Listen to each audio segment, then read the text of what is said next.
One of the most, I'm going to use this word, annoying things that I hear as a counselor is when couples say, well, that's just how my family did it. Well, in my family, we didn't argue. We just didn't. If something hurt your feelings, we just bottled it up and went down the road. Now, I understand that you've been conditioned to learn that way, but you also need to condition yourself that your family is not your family that you grew up in. You start a new family when you get married, and you need to decide what your new family, how they're going to communicate. How we communicate, whether that's through the words we speak, our actions, our body language, our eye and facial expressions, that sends out messages to all of those that we encounter. Any marriage, you're going to have communication issues, you're going to have conflict. Yeah. Be mindful of, hey, I'm just consistently trying to make sure that I understand what to do, what we can do, how we're communicating. Your blended family has a 100% chance of success when you do it God's way. We're Blended Kingdom Families, and we want to provide biblical resources to heal and restore families with a message of hope for the next generation.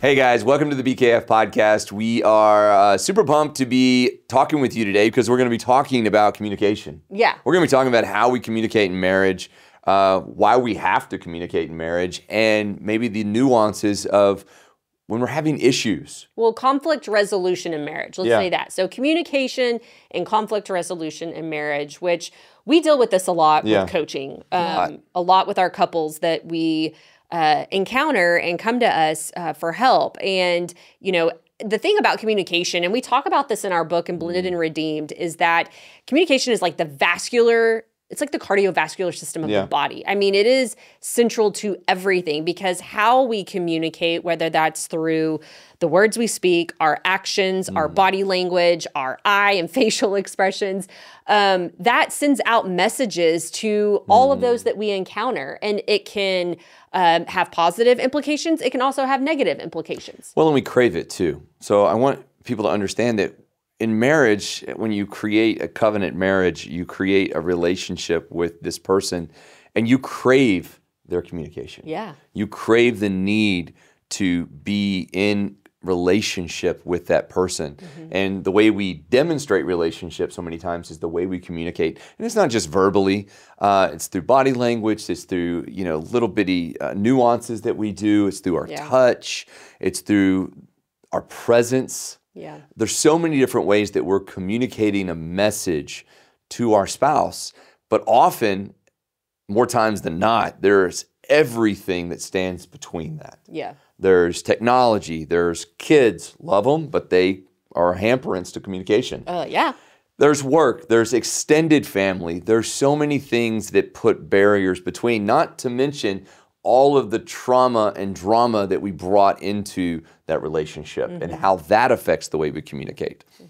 But we just want to highlight some areas of communication and talk about a little bit about conflict management of how we manage when we're not communicating correctly. Well, I think, one thing is that conflict is inevitable. We're going to experience that in marriage. And so, but it's how can we do it in a healthy and intentional way that one doesn't cause harm or, have any potential safety, risks to our marriage and spouse.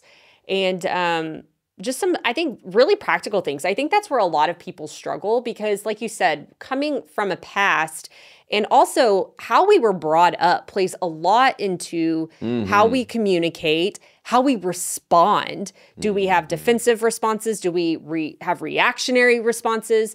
Are we passive in our responses? And so I think there's some really practical things that we can do and also some, spiritual practices as well. And so I think one of the first things, like whenever we're coaching and it comes to conflict resolution, it's, it's staying calm and, trying to be mindful in that situation. Because I know for us, there have been times when there have been conversations and I used to get very, very defensive. And I remember us having a conversation of like, why is that my reaction to everything? Why do I automatically get defensive? And I remember one time you made a really good point. You said you have been in survival mode as a single mom. I remember you saying, Vanessa, you've been in nothing but survival mode for so long. So when it came to questioning the things I did or the way I thought about things or how I did certain things, I think because I had done those things for so long and that's how it worked for me, and not to say that it was healthy because I know there were a lot of negative things, there was always a defensiveness in needing to defend myself.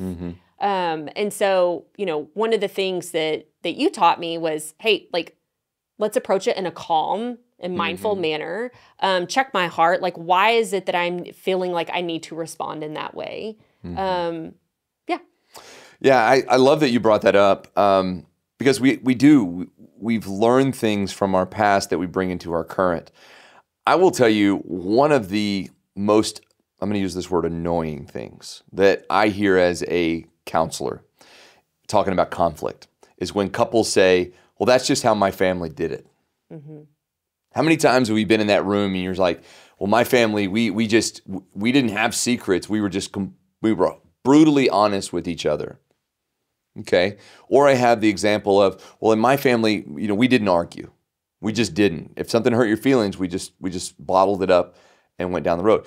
Now, I understand that you've been conditioned to learn that way, but you also need to condition yourself that your family is not your family that you grew up in. We've talked about that distinction. You don't join each other's family. You start a new family when you get married. And you need to decide what your new family, how they're going to communicate. Yeah. Because that doesn't necessarily equate. So the concept of staying calm is very, very important. Also, the concept of being respectful in your arguments. Yeah. Again, this is all about the way we communicate. We talk about using I phrases, using the I statements instead of the accusatory, you always do this, you, or using the words of blanket, meaning you always, you never, Absolute. You're absolutely doing this. And it was funny, the other day you said, you never close the kitchen cabinets. Y'all, like, he doesn't. Like 98.9% so of the even time. the counselors need work on this. So she says, you never close the kitchen cabinets. And I said, listen, Vanessa, I always, which is probably not the right word, close the kitchen cabinets. You just don't always see that I do. What I should have said is, most of the time, I feel like I close the kitchen cabinets. However, there are occasions when I don't, and I'm happy that you brought that up because I will then do better at trying to close the kitchen cabinets. Now, that's not what I said. No. It's and not. Nobody talks like that. Yeah. Like, let's get real. Yeah, I just said quit using the word always because that's not true. So using those words, those absolute words are the one things that throw us into defensive posture, which again cause more chaos than they do good. Yeah. Well, and this is where the active listening comes in also. And it's listening to understand and not respond and showing empathy for your spouse's feelings. And so oftentimes, like what we'll even have couples do whenever we're counseling them is, can you repeat back what your spouse just said? And a lot of times what they're hearing and listening are two different things. And so they may be listening, but they're not hearing what their spouse is saying. So when they're repeating back, a lot of times they're putting their own assumption into the statement of what they think that their spouse was saying. And so I think that that's another practical thing is active listening. And am I hearing what you're saying? And that's where you say, hey, Scott, what I hear you saying is this. And Scott's like, that's not at all what I'm saying. What I'm saying is, okay, can you clarify? I think curiosity is a huge part of communication. When we can be curious about our spouse and their intention behind what they're saying, I think that can give a lot of clarity and meaning to where the conversation is going, like the meaning behind what they're saying to you. And it helps to clarify like any misconceptions that you may have that can then cause that defensiveness. And so I think curiosity is one of the greatest gifts that we can have. And it's asking more questions like, hey, what was your intention behind telling me that? Because what I heard you say is this. And when I heard that, my immediate response or my immediate feeling was this. And I just want to make sure, like, is this coming from a good place? Is this coming from a place of frustration? What does that look like? And so I think curiosity can be a great friend to us, especially when it comes to communication. Well, and I love that you said curiosity, because I think so many times even the aftermath of our communication can send messages. And a good curious question is, hey, when we were talking, about this topic, how did my response make you feel? Did I give you what you were looking for at that point? Again, not asking in a way that's like, let me attack the response, but more curious of saying, I'm just thinking back to this interaction, and I want to know, this is the way I responded. Was that what you were looking for? Was it uniquely right on point, or was it way off the mark and it disappointed you? And just respecting the fact that we're communicating differently. Men and women are not the same. God didn't make us the same, didn't make our communication patterns the same. We can either uniquely struggle in that area, or we can embrace how beautiful it is that we are not the same. Yeah. And that we both have things that we teach each other about life and about our marriage. So when Vanessa and I are having a conversation, she may really want to talk things out, or she may want to maybe even just sit in silence. I know that we actually do that a lot more than I realize. We just kind of sit in the same room. And for me, I may not want to do that for a long time, but for her, she's like, I just want to sit here. So I think just clarifying, hey, how are we communicating and how is that making you feel? And being curious about that with your spouse. Right. And with conflict resolution and communication in marriage, we talked about earlier, like staying calm, like being calm and just mindful in your conversations, that, where there's less overreactions and, watching our tone, watching our inflection. I think this is where in conflict resolution and where you can implement healthy conflict resolution is taking the timeouts when needed. Oftentimes there'll be something that happens and it's just a flood of emotions, and then we can just vomit all of that out. So as you're flooded, then you begin flooding your spouse. And, I think that there's a point where in your marriage, you can give each other the grace to say, hey, I love you and I trust you. I want to continue this conversation. I'm feeling very flooded at the moment, and I don't want to say something or do something that I'm going to regret. I need some space. So giving each other the permission and just the love and the grace to say, hey, I need a moment. I need some space. Can we take a break? And let's come back to this when both of us are in a more calm and mindful place, and we can talk about this without having explosive reactions, defensiveness, or shaming or blaming and things like that. And that takes a lot of, you guys, that takes a lot of humility, because our pride and our flesh in the moment can say, oh, you're cutting me off. Like I wanted to say something and you're trying to take control of the conversation. If you truly trust the intention behind your spouse's heart, and if that trust is established in your marriage and relationship, you're going to believe and want to believe the good in each other. Believe that in one another, and trust your spouse when they say, hey, I need a break here, but I love you. I trust you. Let's get back together and discuss this, because I do want to resolve this with you. Make sure that you do come back to the table, though. Yes. That's the important thing, is not to just take the pause and never come back, because you want to have respect for... Schedule a time. Say, hey, I need 30 minutes. Let's meet back at 2 o'clock and discuss this. Exactly. And come back with solutions, not just, well, you did this, well, you did this. Like, what can I do on my part? Or how can I see that we can move together or be in unity in this? Here are some solutions, some things that came to my heart and mind. Yeah. And the other thing is, be quick to apologize and to forgive. Yeah. Uniquely, most marriages don't fight about huge things. It's usually about a lot of small things. So it's not one like specific event that causes marriages to get into an argument, or a couple to get into an argument. They're little things that add up over time.